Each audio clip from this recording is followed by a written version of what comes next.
I'm Adam Smith, I'm here with AIA and the main man himself, Harry Kane, to hit a few golf balls and talk all things mental health. It's a subject very close to my heart, so we're going to talk about the Harry Kane Foundation, hear about the great work AIA do, and I'm going to see what Harry Kane's like on the golf course. You ready for this? Hopefully. Yeah, we'll see what happens. You'll be better than me, mate, that's for certain. So the first one is bullseye. Okay. So basically as close as you can get to the target, and we'll have a little chat along the way. All right, let's start. Let's see if we can get Let's see what you got. Under pressure now, cameras are on. Oh, it's good. Felt good. Oh, it looks good. Oh, I've overclubbed. Oh, surprising. I've overclubbed there. So why golf, Harry?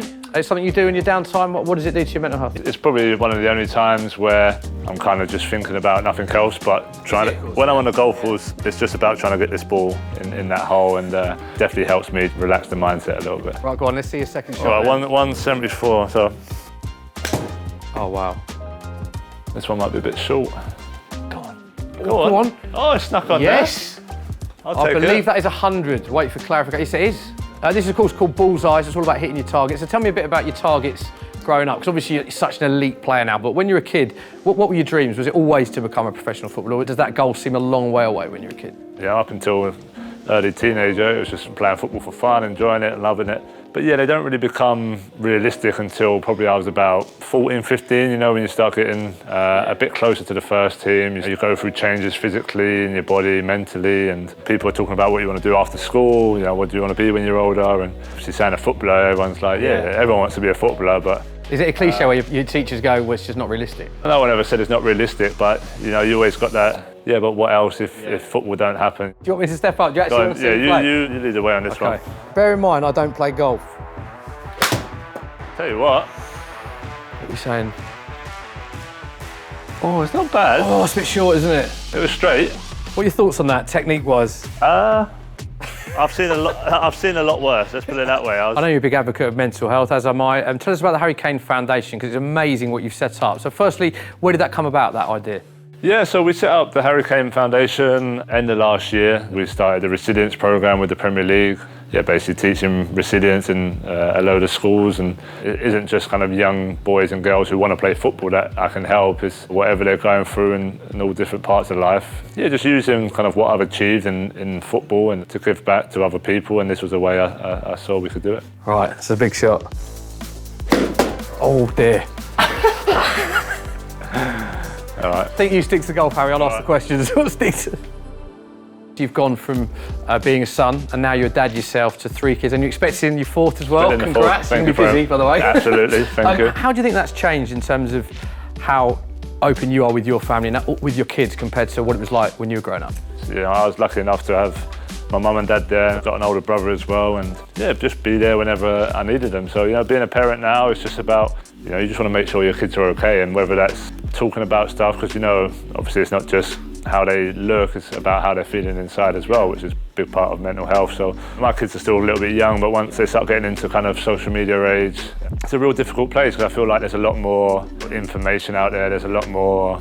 Opinion and scrutiny and stuff. Yeah, you didn't really... Now you've got to deal with people maybe having bad opinions about you when you're 13, 14, and you need to be able to kind of block that out, and which is why I think it's really important to try and talk as much as possible with family or friends. You know, there's some great helplines out there, just to have a conversation and listen to the people, the coaches, your parents, your friends, people who you can trust in your life, and they're the opinions that matter the most. So try and focus on that, and try not to let anything on the outside affect you. Can you do that easily? You someone that can switch off that outside noise? Because when you're England captain and you're playing for a Premier League club, there is scrutiny literally everywhere. Social media, mainstream media, fans, pundits. So how easy is it for you to shut off that outside noise? Yeah, is that difficult? What I try and do is, you know, when I have a good game, is be open to it. You know, listen to the good stuff, and you know that creates good confidence, that creates good energy, good mindset.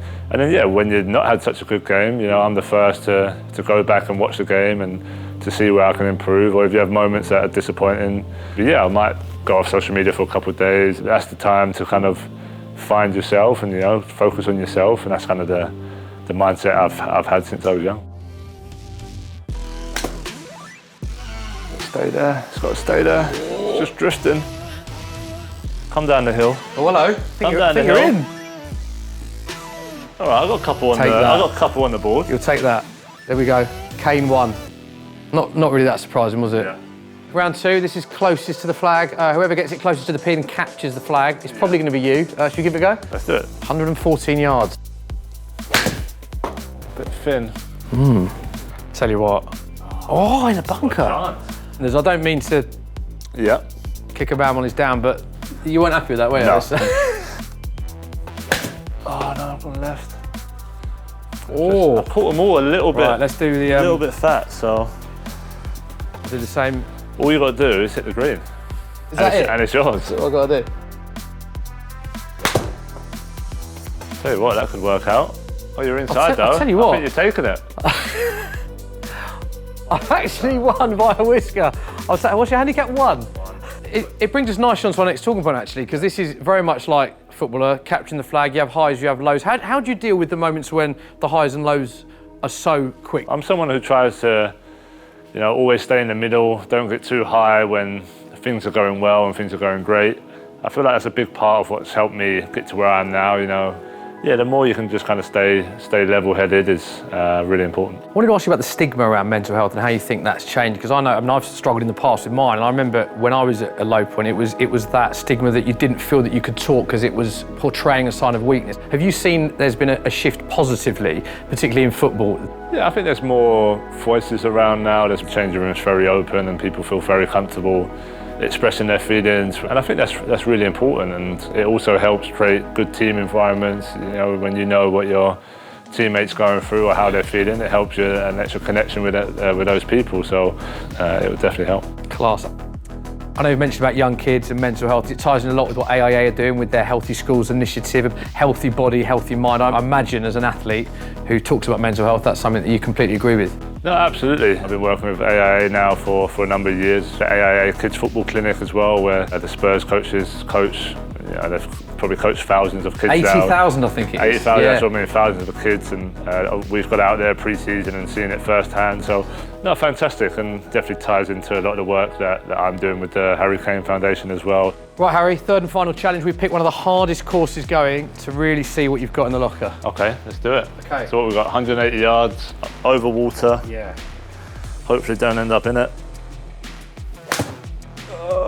Water. Off the bank. You're in the water, you're at your lowest. Yeah. Go on, talk to me about those low points then. What are your sort of coping mechanisms and the strategies you use when you are at your lowest? Get away as much as possible, so like on a golf course or switching off, but I've got my wife who I can talk to, I've got my family who I'm close to, my friends, so talking to them, and sometimes it might not even be talking about that specific situation, but just talking in general and switching the mind off for a little while. Does it get pretty competitive when you go for a round? Yeah.